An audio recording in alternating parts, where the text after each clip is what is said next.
तो बच्चों जेई और नीट एग्जामिनेशन के लिए आपको बताया गया था कि पहला चैप्टर आपको जो तैयार करना चाहिए वो है रेडॉक्स रिएक्शन। और रेडॉक्स रिएक्शन के अंदर किस तरह से ऑक्सीडेशन नंबर आप फाइंड आउट कर सकते हैं आपको सिखाया जा चुका है। देखिए अब यहाँ पर आज हम आपको रेडॉक्स रिएक्शन में ऑक्सीडेशन नंबर के बेसिस पे कुछ प्रॉब्लम ऐसी सॉल्व करके दिखाएंगे जो आपके एग्जामिनेशन में जरूर आनी है। और आप इन्हें सीखिए कि किस तरह से बिना ज्यादा डीप में जाए, बिना ज्यादा कंसेप्ट को टटोले, आप इन्हें किस तरह से बहुत आसानी से बहुत इजीली सॉल्व कर पाएंगे। स्टोइशियोमेट्रिक टाइप की ये रिएक्शन होती हैं, प्रॉब्लम होती हैं, और इन प्रॉब्लम्स को आपने बहुत बहुत स्मार्टली सही ढंग से सॉल्व करने की कोशिश करनी होगी। एक चीज ध्यान रख लें हम कि हमारे कॉम्पिटिटिव एग्जामिनेशंस में कुछ ऐसे क्वेश्चंस होते हैं जहां ट्रिक्स काम करते हैं, लेकिन कुछ ऐसे क्वेश्चन होते हैं जहां बेसिक्स काम करते हैं। जैसे ऑर्गेनिक का पार्ट हो जाएगा, वहां बेसिक काम करेगा, लेकिन यहां पर कुछ ट्रिक्स काम कर सकती हैं।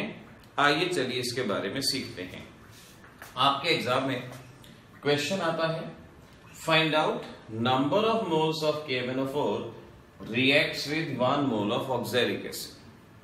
1 मोल ऑक्सैलिक एसिड के साथ कितना KMnO4 रिएक्ट करेगा।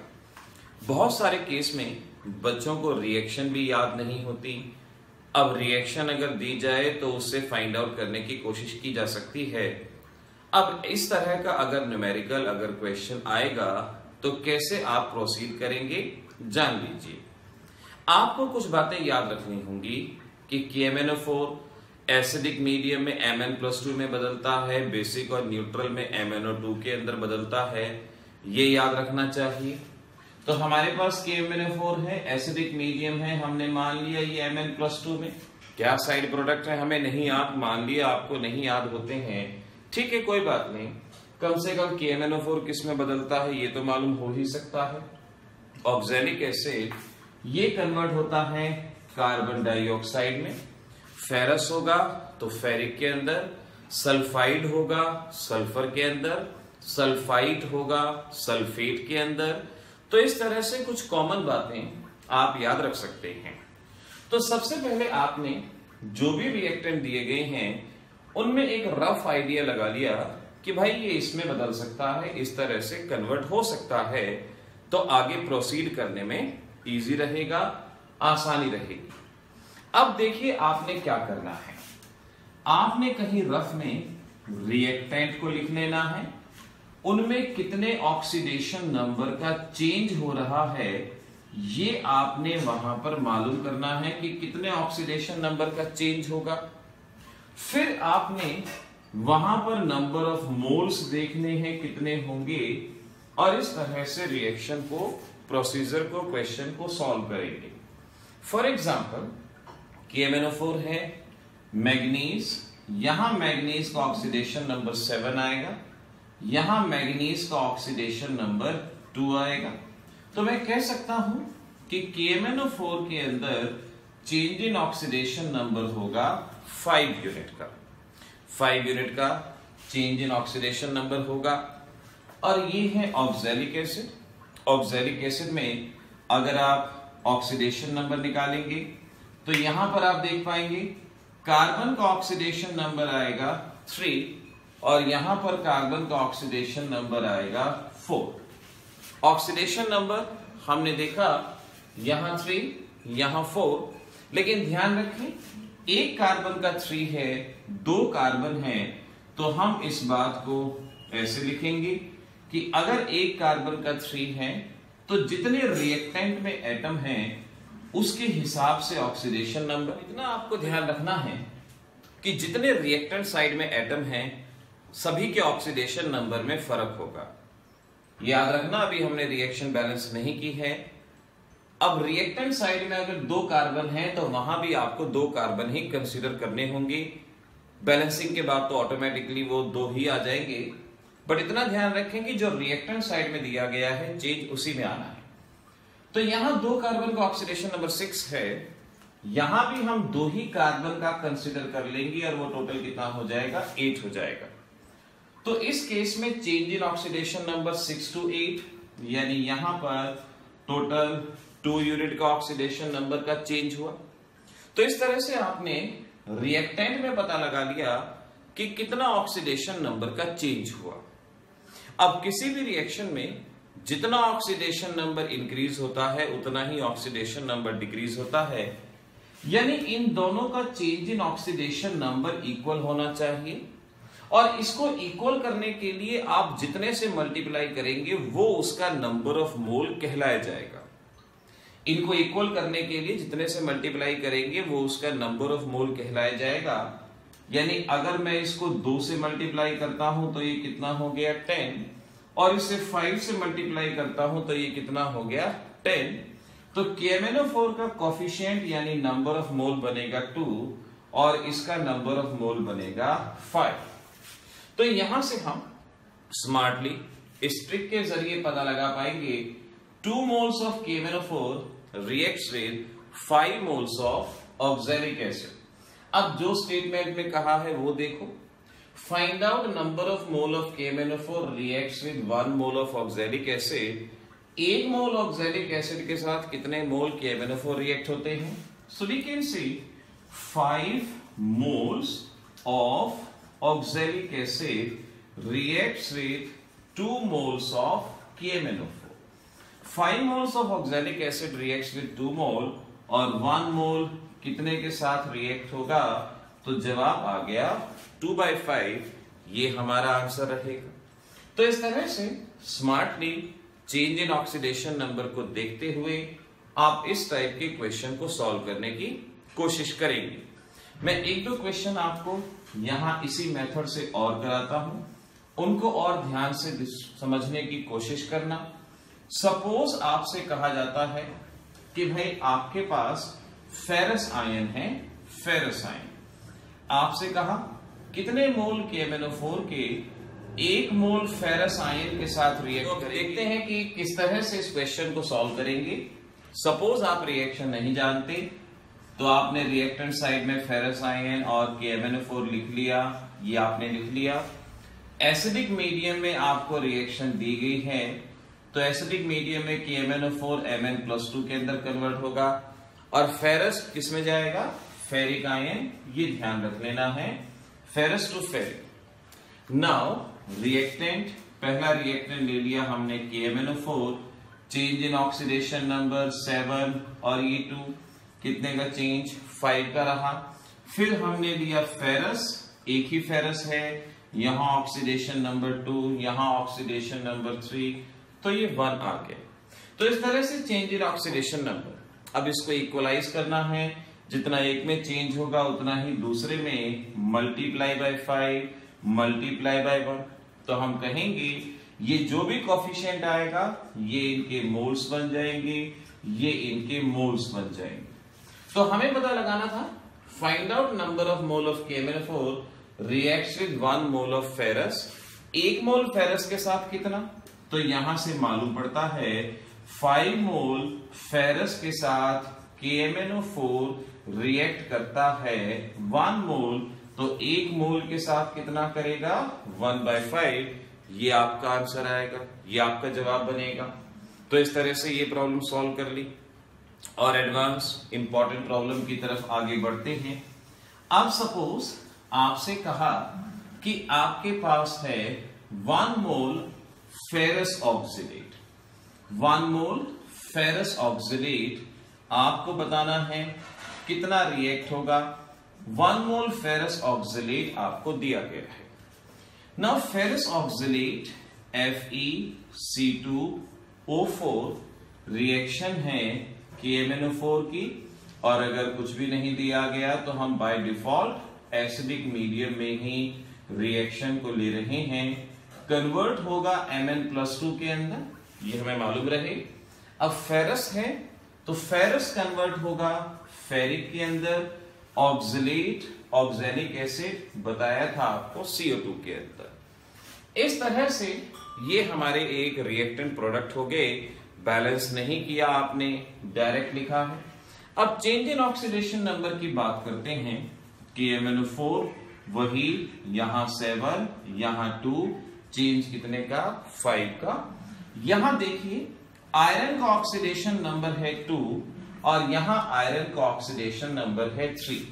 तो अगर मैं फेरस ऑक्सलेट की बात करता हूं तो वहां पर एक तो आयरन का ऑक्सीडेशन नंबर बदल रहा है 1 यूनिट, और यहां कार्बन देखिए टोटल 2 कार्बन है। कार्बन का ऑक्सीडेशन नंबर पता लगाइए कितना रहेगा, एक कार्बन का रहेगा 3, 2 कार्बन है तो 2 कार्बन का कितना हो जाएगा 6। जितने रिएक्टेंट साइड में एटम होंगे सभी को कंसीडर करना है जिसका ऑक्सीडेशन नंबर बदल रहा है। तो 2 कार्बन का चेंज हुआ 6, यहां एक कार्बन का 4 आएगा, 2 कार्बन का 8 हो जाएगा। तो यहां से आप अंदाजा लगाएंगे क्या चेंज रहेगा। KMnO4 में 5 यूनिट का चेंज हुआ था। फेरस ऑक्सलेट में एक तो आयरन का ऑक्सीडेशन नंबर 1 यूनिट चेंज हुआ है, टोटल कार्बन का यहां 6 है, वहां 8 है, तो कितने का चेंज हुआ है टोटल 3 का। तो फेरस ऑक्सलेट में टोटल 3 का ऑक्सीडेशन नंबर चेंज हुआ है। अब इनको इक्वलाइज करना है। इक्वलाइज करने के लिए क्या करेंगे, देखिए जितना ऑक्सीडेशन नंबर इंक्रीज उतना decrease, so multiply by 3 multiply by 5, यही सिखाया। और जितने से मल्टीप्लाई करेंगे वही इनके मोल्स बन जाएंगे, वही मोल्स बन जाएंगे। अब पता लगाना है 1 मोल फेरस ऑक्सलेट के साथ कितना रिएक्ट करता है। तो आप कह सकते हैं 5 मोल ऑफ फेरस ऑक्सलेट इसके साथ रिएक्ट करता है 3। KMnO4 के कितने मोल हो गए 3 मोल ऑफ KMnO4 1 मोल के साथ कितना रिएक्ट करेगा, सो दिस इज 3/5। ये आपका जवाब आएगा। Direct as it is question है। आप प्रीवियस ईयर क्वेश्चन देखिए, आपको इस तरह के क्वेश्चन वहां देखने को मिलेंगे। एक लास्ट प्रॉब्लम और मैं यहां सॉल्व कर देता हूं, उसको भी सीखिए उसके बारे में क्या करना है। अब आपको दिया गया है ferric oxalate. Ferric oxalate KMnO4 के साथ रिएक्ट करेगा। आपको बताना है number of moles of KMnO4 reacts with 1 mole of ferric oxalate. अब इसको किस तरह से सॉल्व करें। Ferric oxalate Fe2C2O4 whole thrice, ये हो गया। KMnO4 ये दिया गया है। अब ये किस किस में कन्वर्ट होंगे ये पहचान लो। KMnO4 Mn+2 के अंदर, क्योंकि यहां फेरिक है, फेरिक तो फेरिक ही रहेगा, उसमें कोई चेंज नहीं आएगा। फेरस फेरिक में बदलता है, फेरिक का ऑक्सीडेशन नहीं। और ऑक्सलेट ये कन्वर्ट हो जाएगा CO2 के अंदर। अब चेंज इन ऑक्सीडेशन नंबर, यहां 7 यहां 2, तो अगर मैं KMnO4 की बात करूं तो change in oxidation number 5 unit का। इसमें देखिए आयरन में तो कोई चेंज आएगा नहीं, क्योंकि यहां भी 3 वहां भी 3। आयरन का ऑक्सीडेशन नंबर चेंज नहीं होगा, कार्बन का होगा। अब लेट्स सी आप कार्बन का चेंज कैसे पता लगाएंगे। देखिए टोटल कार्बन कितने हैं आपके पास 6। एक कार्बन का ऑक्सीडेशन नंबर 3 आएगा। अगर 6 कार्बन आप लेंगे तो ये 18 आएगा। जितने भी रिएक्टर साइड में एटम हो उतने ही प्रोडक्ट में कन्वर्ट कंसीडर करने हैं। 6 कार्बन है, 18 आ गया। यहां एक कार्बन का 4 आएगा और 6 कार्बन का 24। तो इस तरह से हम कहेंगे फेरिक ऑक्सलेट के अंदर टोटल चेंज कितना 18 से 24 6 यूनिट का ये चेंज रहेगा। नाउ अब इन दोनों को इक्वलाइज करना है। मल्टीप्लाई बाय 6 मल्टीप्लाई बाय 5, तो नंबर ऑफ मोल्स हमारे पास आ गए 6 और 5 ये आ गए। अब क्या पता लगाना है 1 मोल फेरिक ऑक्सलेट के साथ कितना KMnO4 रिएक्ट करता है। तो सीधी सी बात है 5 mole ferric oxalate reacts with 6 mole of KMnO4। एक के साथ कितना होगा 6/5, ये आपका जवाब आएगा। इस तरह से ये क्वेश्चन में 1 मोल की जगह 2 मोल दे सकते हैं, 4 मोल दे सकते हैं, या आपसे ये कह सकते हैं कि बताओ 1 मोल KMnO4 के साथ ये कितना रिएक्ट करेगा। किसी भी तरह से आ जाए। और ये बात जान लीजिए इस तरह का क्वेश्चन इंपॉर्टेंट क्वेश्चन होता है। 3-4 बार इसकी प्रैक्टिस कीजिए, आपसे डेफिनेटली सॉल्व होगा। और इस टाइप का क्वेश्चन अगर हो गया तो हम मान लेंगे कि रेडॉक्स रिएक्शन में से आने वाले क्वेश्चंस में से एक क्वेश्चन हमारा पक्का हो जाएगा। ये ध्यान रखिए, तैयारी करते रहिए। All the best.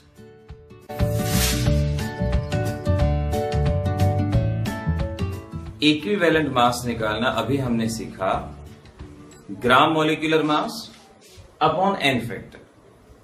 अब जिस तरह से नंबर ऑफ मोल्स होते हैं वेट अपॉन इक्विवेलेंट मास, उसी तरह से हम number of equivalent find out करना सीखेंगे, जिसका मीनिंग है weight of substance in gram divided by equivalent मास।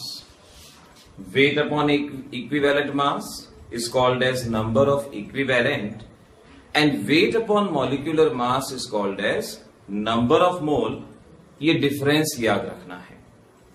अब हमारे पास केमिस्ट्री का एक बहुत ही बेसिक लॉ है जो सभी रिएक्शंस को गवर्न करता है और उसे कहते हैं law of chemical equivalence. Now understand the law of chemical equivalence. The law of chemical equivalence।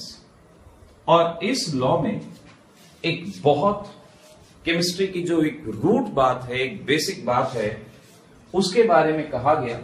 और इसमें कहा गया number of equivalent of reactant is always equal to number of equivalent of product. किसी भी रिएक्शन के दौरान जितने reactant के इक्विवेलेंट रिएक्ट करते हैं उतने ही इक्विवेलेंट प्रोडक्ट के फॉर्म होते हैं। ये बात याद रखनी है, जितने इक्विवेलेंट रिएक्टेंट के रिएक्ट करते हैं उतने ही इक्विवेलेंट प्रोडक्ट के फॉर्म होते हैं। या equal number of equivalent of reactant always give equal number of equivalent of product. For example, if there is a reaction A plus B, C plus D, अब इस reaction की basic बात हम याद रखेंगे कि number of equivalents of A is equal to number of equivalents of B. This is equal to equivalent of C and this is equal to equivalent of D। यानी जितने इक्विवेलेंट ए के react करेंगे उतने ही बी के करेंगे और जितने ए के रिएक्ट करेंगे उतने ही सी के बनेंगे, जितने ए के रिएक्ट करेंगे उतने ही डी के फॉर्म होंगे। या मैं इसको कह सकता हूं weight of a divided by equivalent mass of a, या मैं कहूंगा weight of b divided by equivalent mass of b. This is equal to weight of c equivalent mass of C, weight of D, equivalent mass of D। अब हमें इनमें से कुछ भी find out करने को दिया जा सकता है। दो का वेट दे दिया जाएगा, एक का इक्विवेलेंट मास दिया जाएगा, तीसरे का हमें इक्विवेलेंट मास बताना होगा, या हमें एक का वेट दिया जाएगा, हमें दूसरे का वेट बताना होगा। तो कुछ भी हम कैलकुलेशन के जरिए यहां पे प्रिडिक्ट कर सकते हैं और इस चीज को बता सकते हैं। फॉर एग्जाम्पल, अगर हमें इस तरह से कोई क्वेश्चन दिया जाता है कि हमसे कहा गया sodium +1 Cl-1 gives you NaCl, और हमसे कहा गया इसका 40 ग्राम रिएक्ट कर रहा है, बताना है कितना क्लोराइड रिएक्ट करेगा। सोडियम और क्लोराइड रिएक्ट कर रहे हैं, एक का वेट पता है, दूसरे का वेट बताना है, तो हम जानते हैं number of equivalent of sodium will be equal to number of equivalent of chloride. यानी weight of sodium divided by equivalent mass of sodium, weight of chloride divided by equivalent mass of chloride। Now remember, weight of sodium is given 40 and equivalent mass of sodium atomic mass 23 +1 charge है तो n factor यहां पे 1 हो जाएगा। So it is 23। Wait of chloride find out करना है, equivalent mass रहेगा atomic mass upon n factor that is 35.5। और इस तरीके से हम वेट ऑफ क्लोराइड प्रिडिक्ट कर पाएंगे कितना रहेगा। तो इक्विवेलेंट मास को इस कंटेस्ट में हम सॉल्व करेंगे, आइडेंटिफाई करेंगे, इसको पहचान सकते हैं।